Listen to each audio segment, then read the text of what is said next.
Here's my story, The Cursed Werewolf and Runaway Ruler.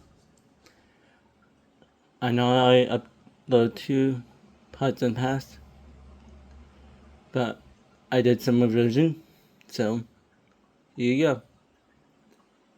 Chapter 1. They meet. And here on your left, you can see what is the earliest known tapestry of the 11 tribes. Rumor has it that the 11 tribes used to live as one big tribe, in peace and harmony, said a generous middle-aged woman who was guiding a young woman and her companion. Miss Astra, I know you love this museum, but we really must be going back to the palace. We're going to be late for dinner, and you know your father will incarcerate me knowing we, more specifically you, if you are late for dinner, again. But Anissa, no buts, Astra, we really must be going. Ugh. Fine, but you better sneak me some of your famous cookies, Anissa. Dear Astra, now we really must go. Astra jumped in joy, then walked with Anissa to where she parked her car. Once they got into the car, Anissa buckled her straight up in the booster seat before getting in the car herself. After she was buckled up, Anissa drove out of the parking lot and headed back to where she worked for Astra's father. 13 years later. Astra! A loud masculine voice bellowed out from across the palace. The voice sounded impatient, like it had something important to share with the person they called for. Astra came bolting from the tower in the west side of the palace, all the way to the voice's location of the office, on the bottom floor of the east side of the palace. I don't have all day, the voice yelled out, seeming more impatient. Astra then came quickly, but gracefully, to the office. Once there, out of breath, she fixed herself before speaking. What is it, father? She asked as she gasped for breath. Do you got everything ready for your blood moon birthday party tonight? Really, father? This is why you summoned me? She thought to herself. Yes, father, I do. As you requested, everything I have is right. Even my mask. Good. That's all I wanted to know. You're dismissed. Thank you, father. Astra then curtsied before calmly walking back to her bedchambers. After Astra left her father, he noticed one of his scout armies patrolling the halls and called the scout in. Scout, get in here now. That is an order from your ruler. Sir, yes, sir, the scout said before rushing into the chambers. What can I do for you? The scout asked. Give me the leader of my army. I need to talk to them. The ruler stated. Right away, sir, the scout said as they saluted to the ruler before rushing out to get the leader of the army.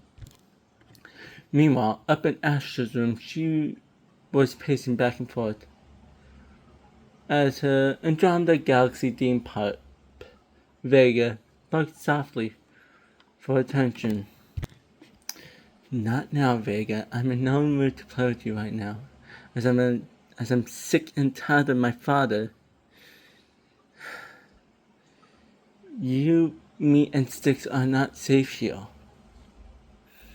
Styx, hearing her name, mewed softly as she walked out from her hiding place.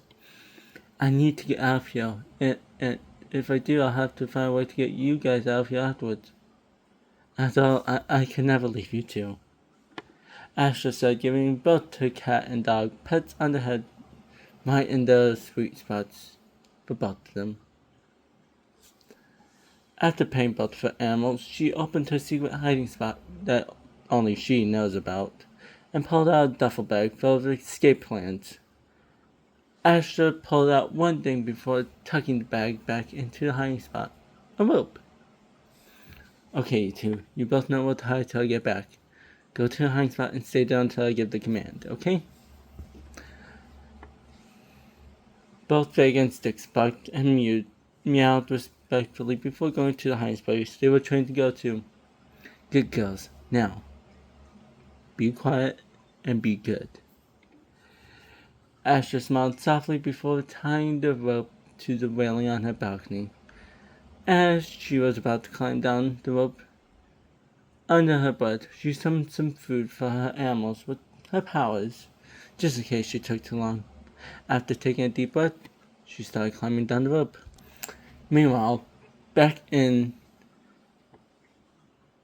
the ruler's army, meanwhile, back in her father's chambers, as I was saying, meanwhile, back in her father's chambers, the army's guard just showed up in the office.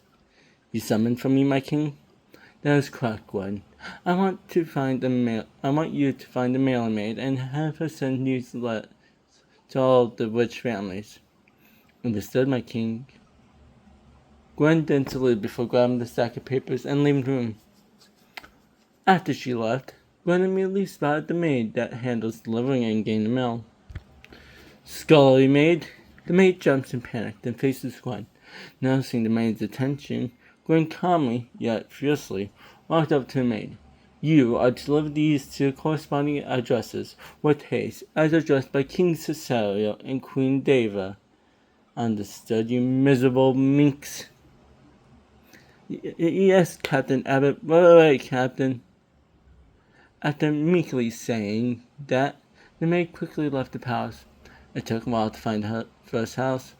The house of Lux's mystery. It was in the woods for some odd reason. Once the maid got to the house, she knocked on the door. No answer. So she knocked again. No answer again. So she decided to ring the doorbell. No answer. So she rang the bell once again. No answer again.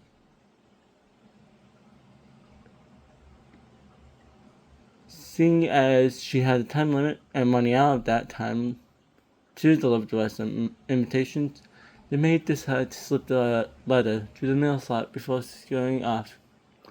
Meanwhile, the owner of the house just came out of the shower when they noticed a letter on the floor bearing the royal family crest.